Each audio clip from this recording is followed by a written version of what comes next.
درود پڑھنے کی برکت سے اللہ تمہارے سارے گناہوں کو بھی معاف کر دے گا۔ دیکھا آپ نے، یہاں کئی باتیں سمجھائی جا رہی ہیں۔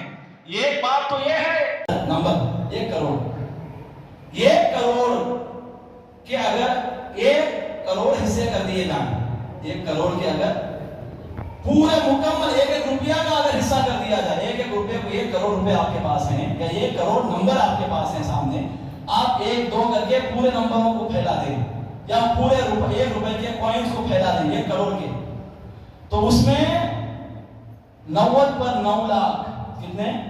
90 پر 9 لاکھ، 90 پر 9,000، 990 پر 9، یہ جو حصہ ہے یہ ہے فرشتے۔ یہ آسانی سے سمجھانے کے لیے کہ اگر 1 کروڑ اگر ہمارے پاس ہوں، 1 کروڑ کے نمبر اعداد و شمار ہمارے پاس اگر ہیں، تو اس میں 99,99,999 جو عدد ہے، جو نمبرز ہیں، وہ صرف فرشتوں کے ہیں، اور باقی جو 1 بچا ہے اس میں انسانات بھی ہیں، حیوانات بھی ہیں، نباتات بھی ہیں، جمادات بھی ہیں، جنات بھی ہیں، آسمان بھی ہے، زمین بھی ہے، ستارے بھی ہے، ریگستان کا ہر ذرہ ہے، ہر سمندر کا ہر خطرہ ہے، ساری کائنات اس 1 حصے میں ہے، اور فرشتے اس پورے 1 حصے کے مقابلے میں جو 99,99,999 کا جو عدد ہے اتنے ہیں فرشتے۔ یعنی فرشتوں کی تعداد کو سمجھایا جا رہا ہے کہ فرشتے کتنے ہیں، ہم سوچ بھی نہیں سکتے، گمان بھی نہیں کر سکتے فرشتے اللہ کے اتنے موجود ہیں، اور فرشتے ہر وقت بنتے رہتے ہیں، ہر وقت فرشتوں کی ایجاد ہوتی رہتی ہے، ہر وقت فرشتوں کو پیدا کیا جاتا رہتا ہے، اور جو فرشتہ پیدا ہو گیا اس میں موت نہیں آتی قیامت تک۔ موت صرف انسان، جنات، یہ جو عالم شہادت کی چیزیں ہیں اس پر موت آتی ہے، 1 فرشتہ بھی آج تک نہیں مرا، سمجھیں آپ، فرشتہ پیدا ہو گیا بس، اب اس کی موت آنے والی نہیں۔ ہاں قیامت جب آئے گی، جب سور پھونکا جائے گا، نفخہ اولا ہوگا، تب سارے فرشتے سوائے چند فرشتوں کے فنا ہو جائیں گے، سمجھنا۔ تو قیامت تک جو فرشتہ پیدا ہو گیا، اب اسے اس پر موت طاری ہونے والی قیامت تک نہیں ہے۔ تو عزیزان گرامی، تو اس طرح آپ دیکھیں تو جتنے فرشتے ہیں وہ سب حضور پر درود بھیج رہے ہیں، تو اتنی تعداد میں رہنے والے فرشتے جن کے بارے میں خود اللہ یہ فرماتا ہے کہ یہ ہر وقت میری تسبیح میں لگے رہتے ہیں۔ کیا کہا جب حضرت آدم علیہ السلام کو پیدا کیا جا رہا تھا، فرشتوں نے کہا نا، نحن نسبح بحمدک ونقدس لک، اے اللہ تیری تسبیح بیان کرنے ہم ہیں، ہم تو جب سے پیدا ہوئے ہیں تب سے ہماری زبانیں تیری تسبیح میں، تیری پاکی میں تر ہیں، تیری بڑائی بیان ہی کر رہی ہیں، پھر ہمارے ہوتے ہوئے حضرت انسان کو پیدا کیوں کیا جا رہا ہے؟ فرشتوں نے خود اعتراف کیا تھا کہ فرشتوں کا کام ہی کیا ہے؟ اللہ کی بڑائی اور اللہ کی تسبیح بیان کرنا۔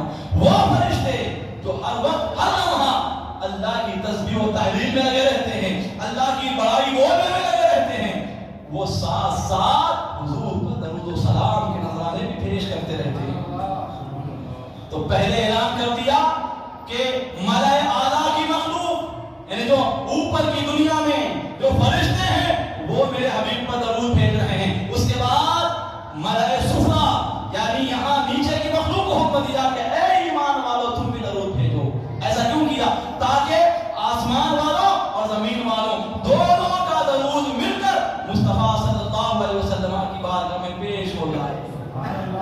تو برادران ملت اسلامیہ، یہ ہے فرشتے جو اتنی تعداد میں ہیں، وہ فرشتے جب اللہ کے حبیب صلی اللہ علیہ وسلم پر درود بھیجنے میں مصروف ہیں تو پھر ہمیں درود کیوں نہیں بھیجنا چاہیے؟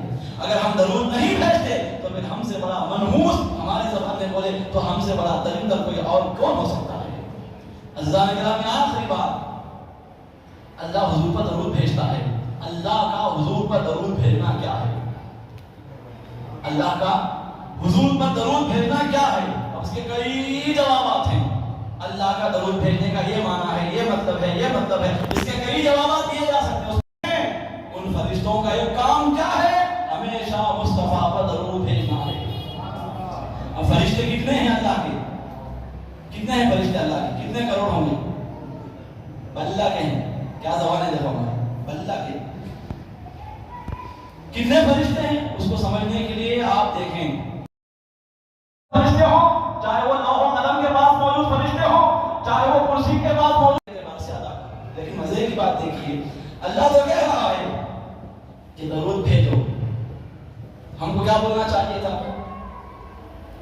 وصلی علی النبی صلی اللہ علیہ وسلم، یہ بولنا چاہیے تھا کہ میں حضور پہ درود بھیجتا ہوں، میں حضور پر سلام پڑھتا ہوں، یہ بولنا چاہیے تھا، لیکن نہیں، اللہ حکم دے رہا ہے۔ دیکھیے بھائی بیدار ہو جائے، نہیں نا، اللہ ہم کو نماز پڑھنے کا حکم دیا تو ہم کیا کرتے ہیں؟ تو ہی نماز پڑھ، بولتے کیا؟ پڑھتے ہیں نماز، کیا کرتے ہیں؟ پڑھتے ہیں۔ اللہ نے کہا روزہ رکھو، پلٹ کر بولتے کیا؟ تو ہی روزہ رکھ، ہم روزہ رکھتے ہیں۔ زکوٰۃ ادا کرنے کا حکم دیا، پلٹ کر نہیں بولتے تو خود زکوٰۃ دے، بلکہ اس حکم کو مان کر ہم خود زکوٰۃ ادا کرتے ہیں۔ حج کرنے کا حکم دیا، یہ نہیں کہتے ہم تو بہت حج کر لیے تو بھی ایک مرتبہ آ کر حج کر لے، معاذ اللہ، یہ جملہ ہم نہیں کہتے، بلکہ ہم اس حکم پر عمل کرتے ہوئے حج بیت اللہ ادا کرتے۔ اس طرح ہر جو بھی عبادت کرنے کا اللہ نے ہم کو حکم دیا، کبھی کسی عبادت سے پہلے ہم یہ نہیں کہتے کہ تو خود یہ عبادت کر، نہیں، بلکہ اس حکم پر عمل کرتے ہیں۔ لیکن درود دیکھیے، جب اللہ نے کہا کہ درود بھیجو، پلٹ کر ہم یوں کہتے ہیں کہ اللہم صلی علی سیدنا محمد، ہم درود نہیں پڑھتے، بلکہ جب اللہ کا حکم ملتا ہے کہ درود پڑھو تو ہم پلٹ کر اس سے کہتے ہیں کہ مولا تو درود بھیج۔ یہ کیوں؟ یہ کس لیے؟ یہ کس لیے؟ سوچنے کی بات ہے کہ اس کے ہر حکم پر تو بلا چوں چلا کے عمل کرتے ہیں، اس کا ہر فرمان ہم اس کے ہر فرمان پر عملی جامہ پہناتے ہیں، لیکن درود ایک ایسی چیز ہے کہ جب وہ پڑھنے کو کہتا ہے کہ پڑھو تو ہم پڑھتے نہیں، الٹا اللہ سے بولتے ہیں کہ تو درود بھیج، تو سلام بھیج۔ ایسا کس لیے؟ ایسا اس لیے عزیزان محترم، علماء نے اس کی کئی تفصیلات بیان فرمائی ہیں، ان میں سے ایک بات جو آسانی سے سمجھنے کے قابل ہے وہ یہ ہے، چونکہ اگر ہم حضور پر درود بھیجیں تو ہمارا جو درود ہے، اگر ہم حضور پر اپنی طرف سے درود بھیجتے تو ہمارا وہ درود کیا ہوتا؟ حضور کے نور سے بننے والی ہی ایک چیز ہوتی۔ سمجھ رہے ہیں؟ مجھ سے آپ نے 1000 روپے لے لیے، کتنے روپے لے لیے؟ پھر بول کیا رہے آپ؟ لو حضرت میری طرف سے 100 روپے رکھ لو، تو یہ احسان ہے کیا؟ یہ احسان ہے کیا؟ تو اب چونکہ ہمارے پاس جو کچھ بھی ہے، ہمارا جسم، ہماری صحت، ہماری زبان، ہمارے الفاظ، ہمارے یہ جملے، ہماری محنت، ہماری مشقت، ہمارا تقویٰ، ہماری طہارت، ہماری پرہیزگاری، ہر عبادت، ہمارا سب کچھ چونکہ حضور کے نور سے ہے۔ اب اگر ہم حضور کے نور میں کچھ پیش کریں تو پھر وہ پیش کرنا چاہیے جو حضور کے نور سے بنا ہوا نہ ہو، تبھی ہم حضور علیہ السلام پر صحیح معنوں میں درود بھیجنے والے ہو سکتے تھے۔ ایسا کام کرنا تھا درود کے نام پر جو کام باعتبار مخلوق حضور کے نور سے بنا ہوا نہ ہوتا، لیکن ایسا ہے ہی نہیں۔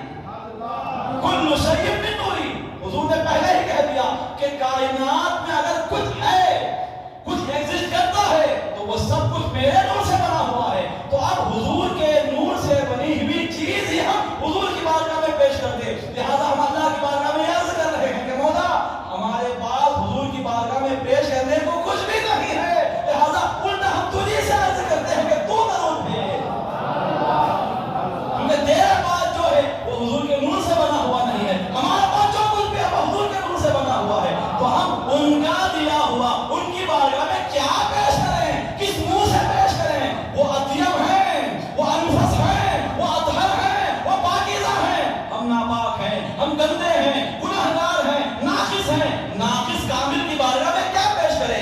گندا طیب و طاہر کی بارگاہ میں کیا پیش کرے؟ ادنا اعلیٰ کی بارگاہ میں کیا پیش کر سکتا ہے؟ ہم تو کچھ پیش ہی نہیں کر سکتے، کیونکہ پیش کرنے کے ہم قابل بھی نہیں ہیں، نہ اس کی بارگاہ میں کچھ پیش کرنے کے قابل ہے، لہذا ہم تجھے سے عرض کرتے ہیں کہ تو ہی مصطفیٰ پر درود بھیج۔ سمجھنا کیا ہے درود؟ دیکھیے کیسے مزے کی چیز ہے درود، دیکھیے۔ اب ایسے درود سے غفلت برتنا، ایسے درود سے دور رہنا، ایسی درود کی محفل کو ایک سیاسی رنگ دے کر اس کی محفل ہے میں نہیں جاؤں گا، میرے محفل ہے وہ نہیں آئے گا، اس طرح کی باتیں کرنا یہ بچکانی باتیں ہوتی ہیں۔ عزیزان ملت اسلامیہ یاد رکھیں، ہے وقت ہے صبح تک عزیزان محترم اللہ حضور پر درود بھیج